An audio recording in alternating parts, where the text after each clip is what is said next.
कक्षा नवम के सभी छात्रों को मेरा प्रणाम। अद्य हम दशमः पाठ जटायुशौर्यम् अस्मिन् पाठस्य अभ्यास पाठयामि। अभ्यासः प्रथम अभ्यास एक पदेन उत्तरम लिखत। एक शब्द में उत्तर लिखना है। एक शब्द में उत्तर लिखना है। आयातत लोचना का अस्ति, विशाल लोचन वाली कौन थी? तो सीता। सा काम दर्शत, उसने किसको देखा? सा ने सीता। सीता ने किसको देखा? गृध्रम। खगोत्तम, पक्षियों में उत्तम। कीदृश ग्रीम व्यवजहार, पक्षियों में उत्तम जो वचन उन्होंने कैसे वचन बोले। गिरम ने वचन, व्यवजहार ने कहे, कैसे वचन कहे? तो शुभम, शुभ वचन कहे। जटायु काभ्याम रावणस्य गात्रे वर्णम चकार, इन्हें जटायु ने किससे रावण के शरीर में घाव कर दिए। वर्णम ने घाव कर दिए। तो किससे? का इसको उत्तर आ जाएगा तीक्ष्णम नखाभ्याम, तीखे नाखूनों से। चरणाभ्याम च, और पंजों से, और पंजों से। अरिंदम खगाधि कति बहुन व्यापहरत, इन्हें शत्रु के, इन्हें खगाधिपति ने शत्रु के कितनी बाहों उखाड़ दी, मतलब बाहों तोड़ दी।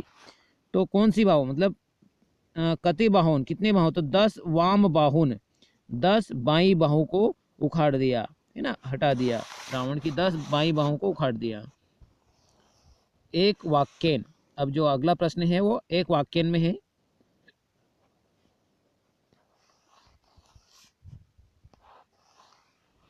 अधोलिखितानां प्रश्नानां उत्तराणि संस्कृत भाषाया लिखत, नीचे लिखे प्रश्न के उत्तर संस्कृत में लिखना है।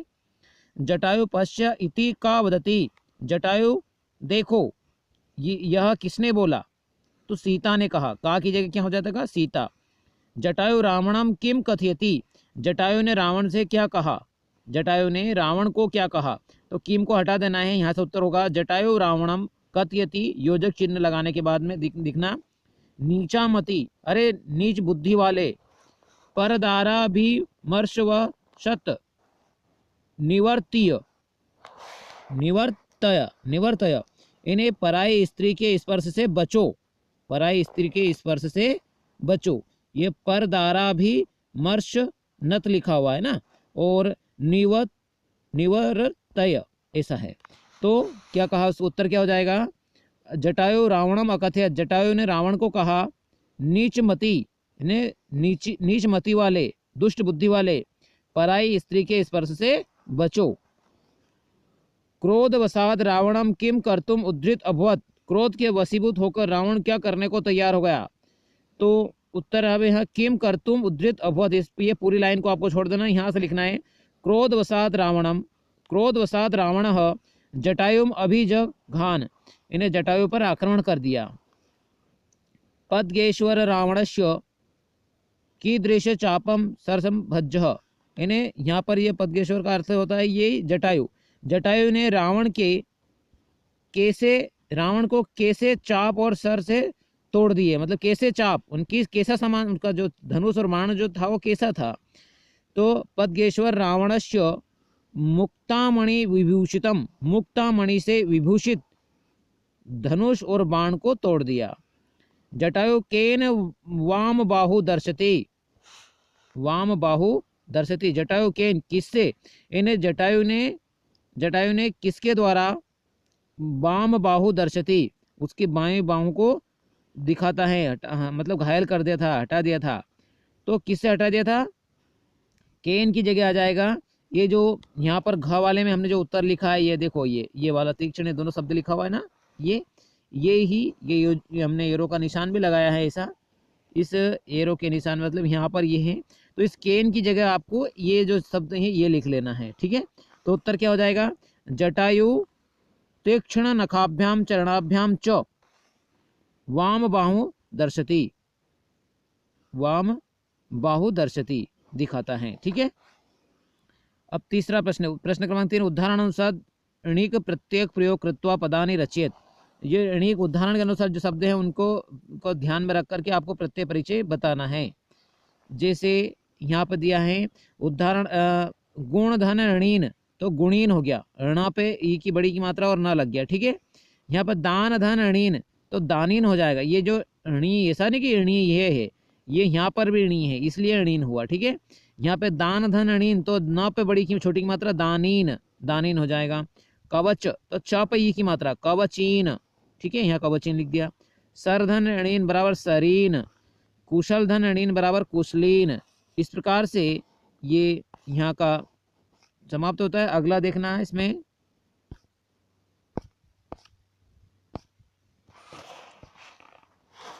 अगला प्रश्न जो बचा हुआ है उसमें 2 शब्द बचे हुए हैं, देखना।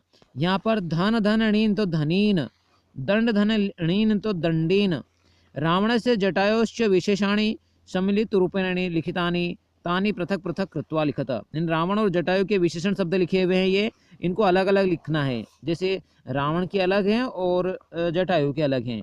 तो रावण वृद्ध युवा है ना, सरथ, हताश्व, भग्न धन्वा, क्रोध मूर्छित, शरश सरस, शरह धनुष वाला, कवची कवच वाला, क्रोध मूर्छित क्रोध में मूर्छित हो गया था, भग्न दध्वा मतलब उसकी जो भुजा टूट गई थी ना, हताश हताश हो गया था, शरथ रथ वाला।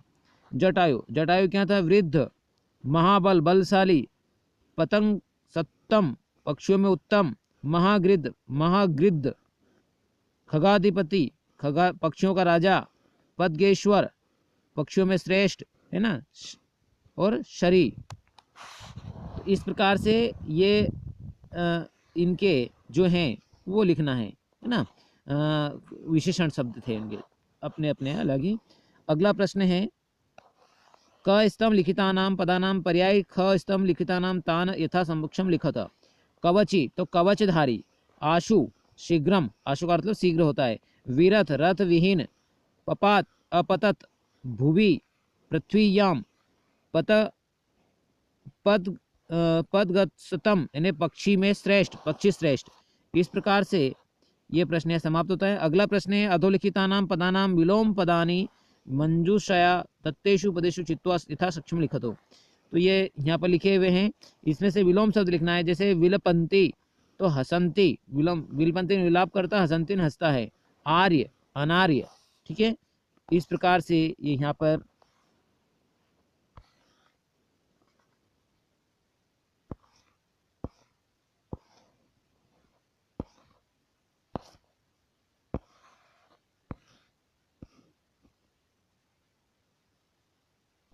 बचे हुए शब्द यहाँ पर दिया है।